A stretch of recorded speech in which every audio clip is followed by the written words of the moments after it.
Welcome to class and test. और अब हमारा नया टॉपिक है किंगडम मोनेरा। Monera kingdom. जब बायोलॉजिकल क्लासिफिकेशन हो गया तो उसके बाद हम लोग चले आए कहाँ, सबसे फर्स्ट किंगडम मोनेरा में। और मोनेरा को अब हम लोग स्टडी करते हैं और देखते हैं कि मोनेरा किंगडम क्या है, इसका क्या आधार है। तो मोनेरा किंगडम को कौन क्रिएट किया, किसने किया? कॉपलैंड साहब ने। कब किया? तो 1956 में कॉपलैंड साहब ने 1956 में मोनेरा किंगडम क्लासिफाई किया। और मोनेरा किंगडम में जितने भी प्रोकैरियोटिक ऑर्गेनिज्म्स हैं वो सभी के सभी किस में आते हैं? मोनेरा किंगडम में। जैसे आपका बैक्टीरिया है ना, आर्किया बैक्टीरिया, और बोलो कौन है? माइकोप्लाज्मा, यस, एसिटिनोमाइसेट्स, साइनोबैक्टीरिया और रिकेट्सिया। ये जो है bacteria, archaea bacteria, mycoplasma, actinomycetes, cyanobacteria, rickettsia, all these are in Monera kingdom. अब हम लोग देखते हैं कि प्रोकैरियोट्स क्या होता है। What is the prokaryotes?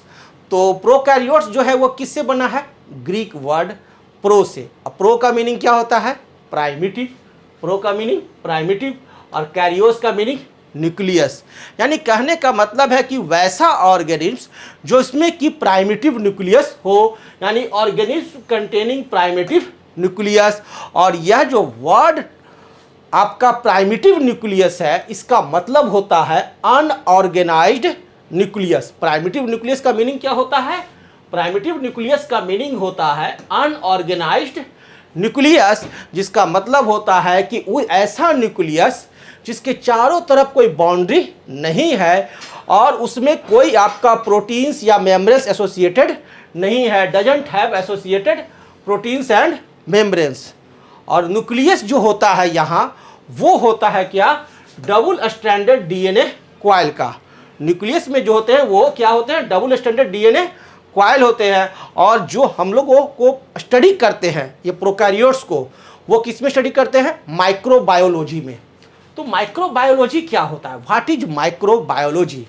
Microbiology is biology of micro organisms. Micro organisms के बायोलॉजी को ही हम लोग कहते हैं क्या? माइक्रोबायोलॉजी। और इसमें जितने भी ऑर्गेनिज्म्स होते हैं वो सारे के सारे ऑर्गेनिज्म्स क्या होते हैं? माइक्रोस्कोपिक होते हैं। Yes, all of these organisms are microscopic. अब आपका जो ऑर्गेनिज्म्स है में जो सेल होते हैं वो एक सेल होता है यूकैरियोट्स और दूसरा होता है प्रोकैरियोट सेल्स। प्रोकैरियोट सेल्स में जो न्यूक्लियस होते हैं उसके न्यूक्लियस को हम लोग क्या कहते हैं? प्राइमिटिव न्यूक्लियस या न्यूक्लियाइड, जो कि डबल स्ट्रैंडेड डीएनए होते हैं। लेकिन यहाँ जो यूकैरियोट्स में जो न्यूक्लियस होते हैं वो एडवांस्ड लेवल के होते हैं न्यूक्लियस। इसके चारों तरफ आपको बाउंड्री होते हैं और न्यूक्लियस होते हैं और उसके अंदर में न्यूक्लियोलस होते हैं। ठीक है, यहाँ यूकैरियोटिक जो सेल होते हैं उसमें माइटोकॉन्ड्रिया होता है, लेकिन प्रोकैरियोटिक सेल्स में माइटोकॉन्ड्रिया नहीं होता है। यूकैरियोटिक सेल्स में जो राइबोसोम्स होता है वो एटीएस होता है, लेकिन प्रोकैरियोट्स में जो न्यूक्लियस होता है, सॉरी, राइबोसोम्स जो होता है वह होता है 70S होता है।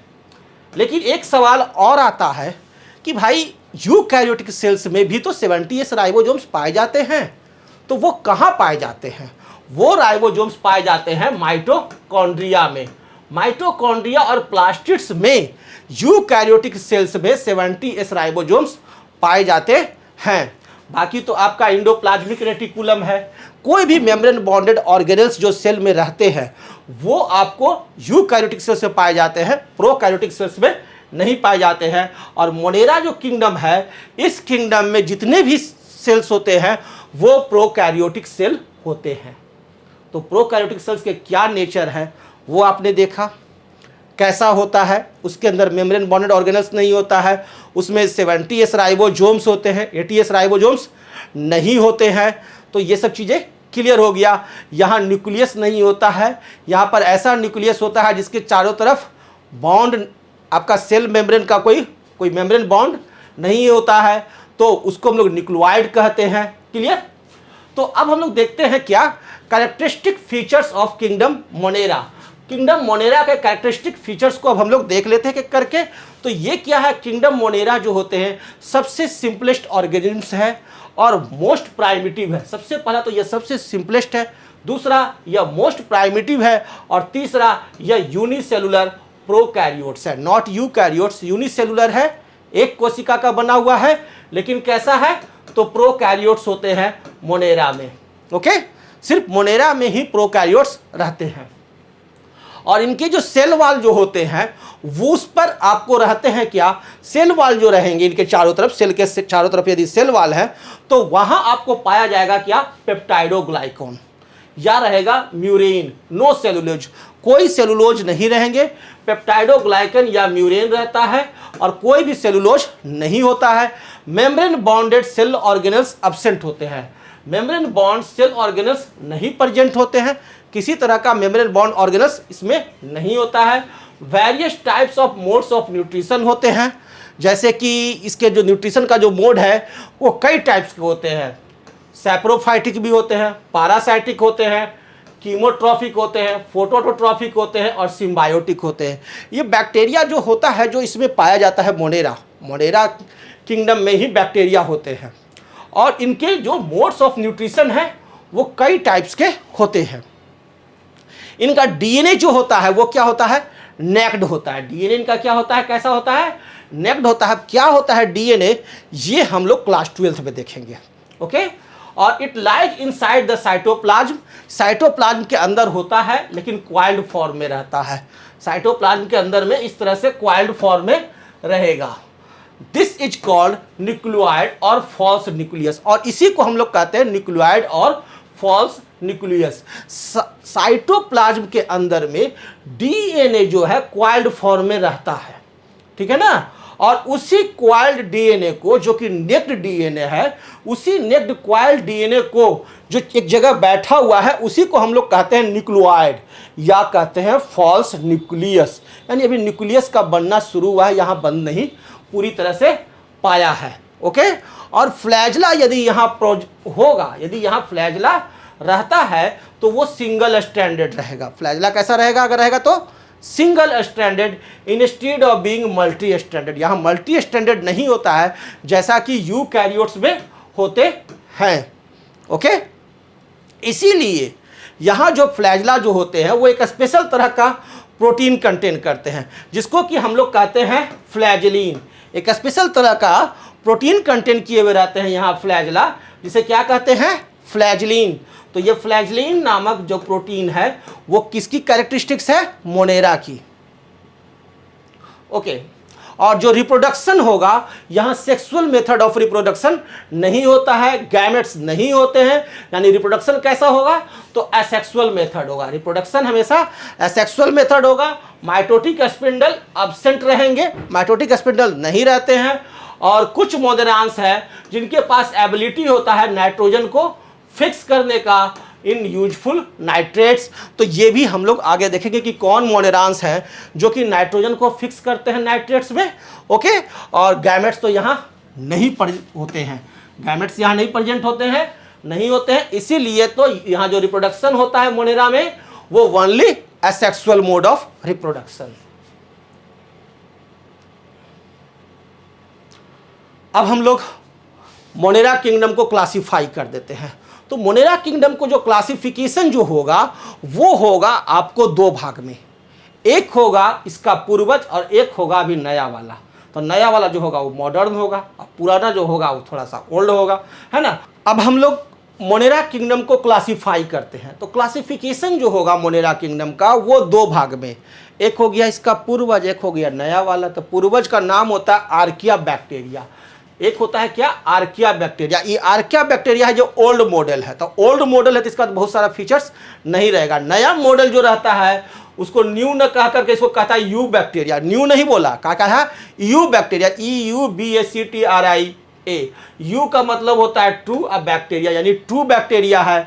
और आर्किया बैक्टीरिया, आर्किया का मीनिंग होता है प्राइमिटिव, यानी प्राइमिटिव बैक्टीरिया है। ओके, तो आर्किया जो बैक्टीरिया है यहाँ आपको तीन तरह के बैक्टीरिया मेनली जो रहते हैं, हम लोग पढ़ेंगे मिथेनोजीन्स, हेलोफिल्स, थर्मोएसिडोफाइल्स और भी बहुत सारे बैक्टीरिया आर्किया बैक्टीरिया में हम लोग स्टडी करेंगे। ये पूर्वज है, हमारा पूर्वज जितना जो था ना वो पूरा मजबूत था, हम लोग उतना मजबूत नहीं है। वैसे ही archaea bacteria old is gold, ये ज़्यादा मजबूत है, सब जगह रहने वाला है। यू बैक्टीरिया थोड़ा सा हल्का सा कम है। तो ट्रू बैक्टीरिया हो गया, इसके एग्जाम्पल है साइनोबैक्टीरिया, माइकोप्लाज्मा, एसिटिनोमाइसेट्स, रिकेट्सियाई और स्पाइरोकेट्स। तो ये दो भाग में हम लोग बैक्टीरिया को डिवाइड कर दिए, आर्किया बैक्टीरिया और यू बैक्टीरिया। तो पहले आर्किया बैक्टीरिया को स्टडी कर ले, उसके बाद फिर हम लोग किसका स्टडी करेंगे, यू बैक्टीरिया का। ओके, तो यहां देखो ये जो हम लोग पिक्चर दिखा रहे हैं ना आपको, ये आर्किया बैक्टीरिया। अब आर्किया बैक्टीरिया में साइटोप्लाज्म है, राइबोसोम्स है। तो राइबोसोम्स होगा जो कैसा होगा, 70S टाइप का राइबोसोम्स होगा। न्यूक्लियोइड डीएनए, न्यूक्लियस नहीं है, देखिए क्या है न्यूक्लियोइड डीएनए। डीएनए कैसा होगा, तो नेक्ड डीएनए है। अब प्लाज्मा मेम्ब्रेन होगा, चारों तरफ प्लाज्मा मेम्ब्रेन होगा। फिर सेल वॉल है, ठीक है, फ्लैजलम है, ये फ्लैजलम है आपका। ओके, और एक कैप्सूल है, मोटा सा कैप्सूल रहता है चारों तरफ।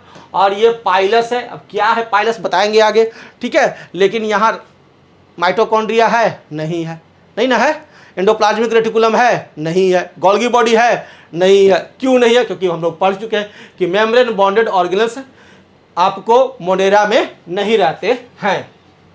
ओके, तो ये जो आर्किया बैक्टीरिया जो है सबसे पुराना मोस्ट प्राइमिटिव है प्रोकैरियोट्स। मोस्ट प्राइमिटिव प्रोकैरियोट्स जितने भी हैं उसको रखा गया कहाँ, आर्किया बैक्टीरिया में। और जितने भी स्ट्रेस्ड कंडीशंस है, जितना भी तनावपूर्ण वाला कंडीशंस है, जितना भी जोखिम भरा कंडीशंस है, उन सब जगहों पर पाया जाता है कौन, तो आर्किया बैक्टीरिया। जैसे कि आपको हाई सॉल्ट कंटेंट कहीं है, ग्रेट सिल्ट लेक है, द डेड सी है, या एज ऑफ द ओशियन है, हॉट सल्फर स्प्रिंग्स है, वोल्केनिक वॉल है, गट्स ऑफ एनिमल्स है, इन सब जगहों पर पाए जाते हैं आपको आर्किया बैक्टीरिया। जहां कोई सोच नहीं सकता है वहां पाया जाता है ये आर्किया बैक्टीरिया। और इसका सेल वॉल जो है उसमें पेप्टाइडोग्लाइकन नहीं होता है। ये चीज आप ध्यान देना कि इसका सेल वॉल में पेप्टाइडोग्लाइकन नहीं होता है, लैक करता है। In most cases the cell wall is composed of non cellulosic polysaccharides and some proteins.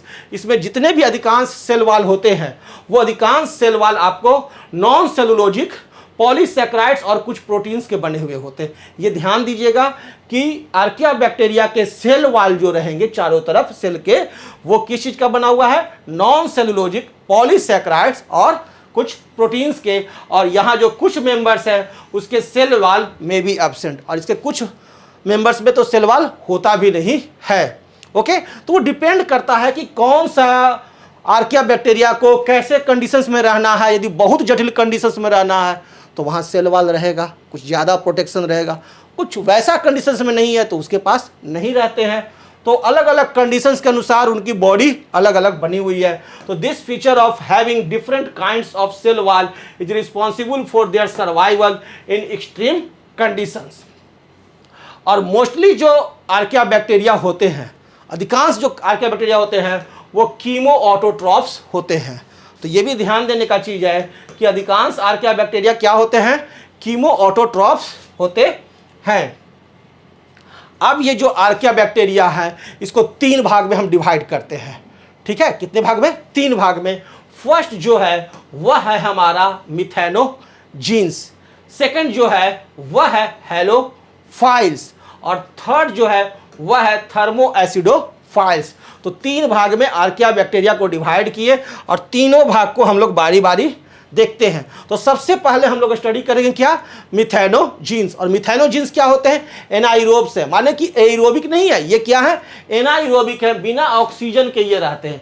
इनको जिंदा रहने के लिए ऑक्सीजन की कोई ज़रूरत नहीं है। इसलिए तो मैंने कहा कि मोस्टली जो आर्किया बैक्टीरिया होते हैं वो कैसे होते हैं, कीमो ऑटोट्रॉफिक होते हैं।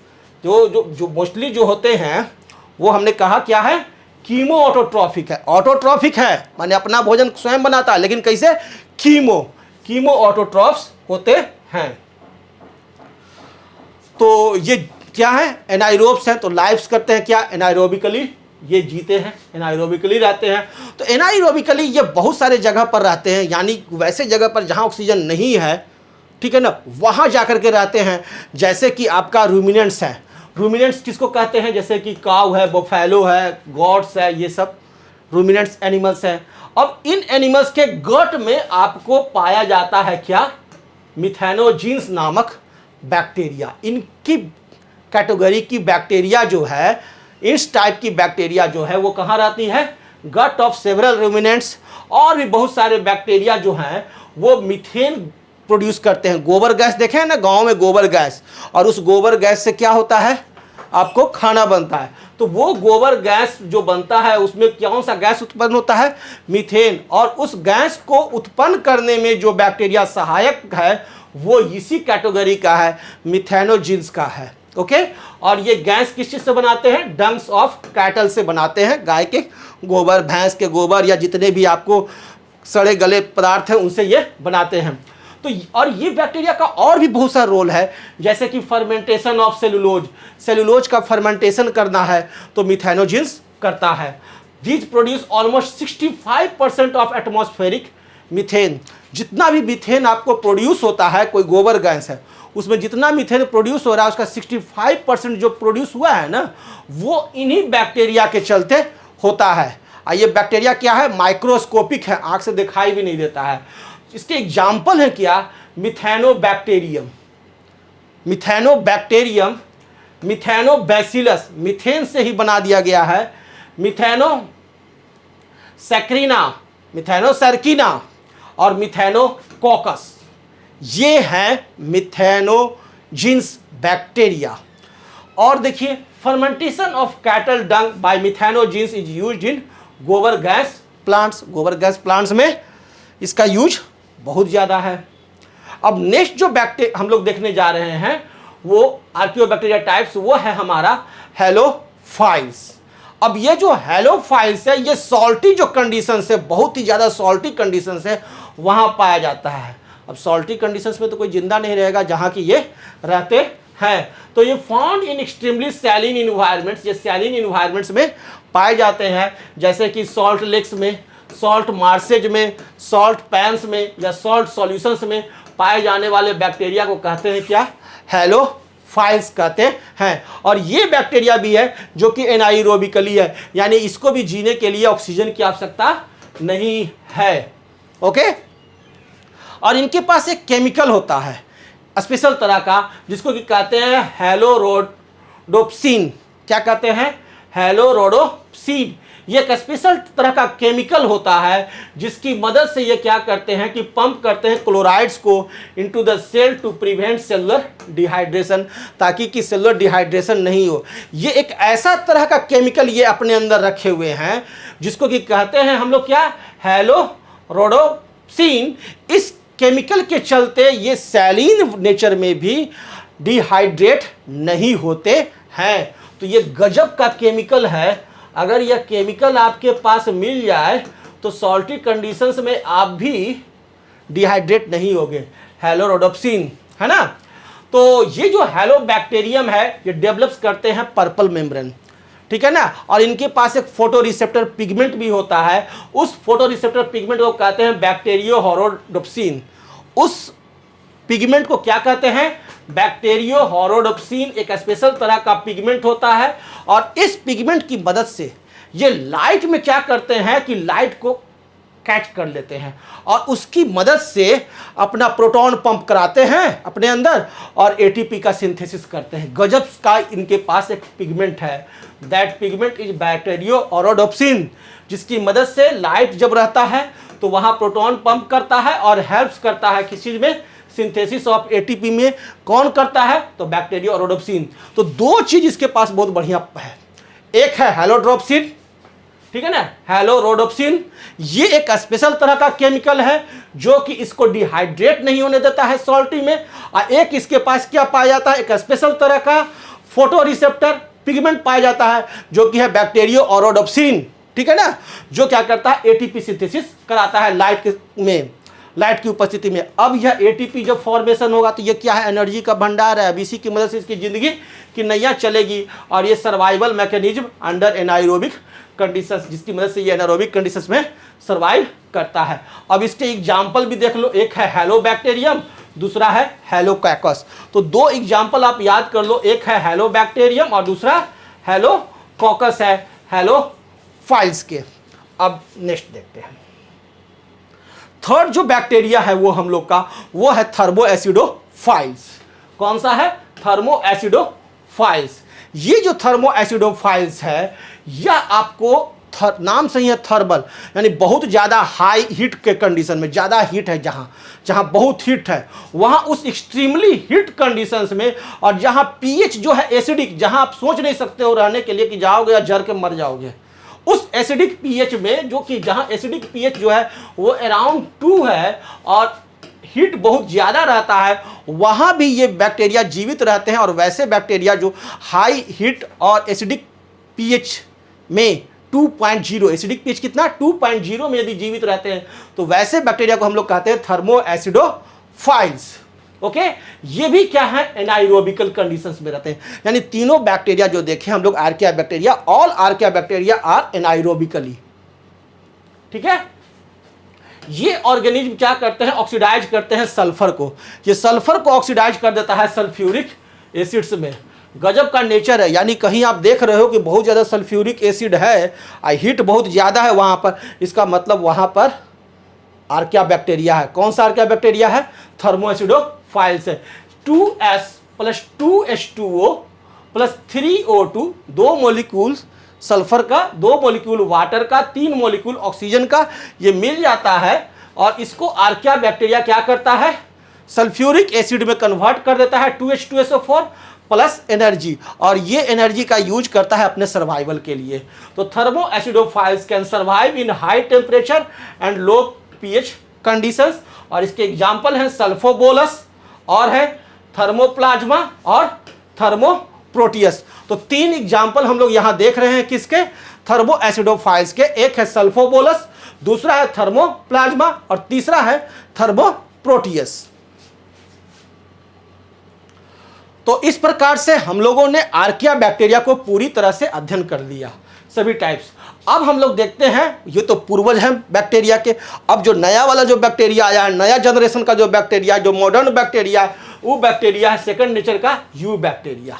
अब ये यहाँ जो देख रहे हो यू बैक्टीरिया, इसमें कैप्सूल्स रहते हैं, CAPS वाले कैप्सूल रहते हैं, cell membrane, cell wall, chromosome, plasmid, cytoplasm, pilus, flagellum, same चीज़ है लेकिन थोड़ा सा एडवांस्ड है। ओके, तो इसको हम लोग नेक्स्ट क्लास में देखेंगे। Okay, thank you.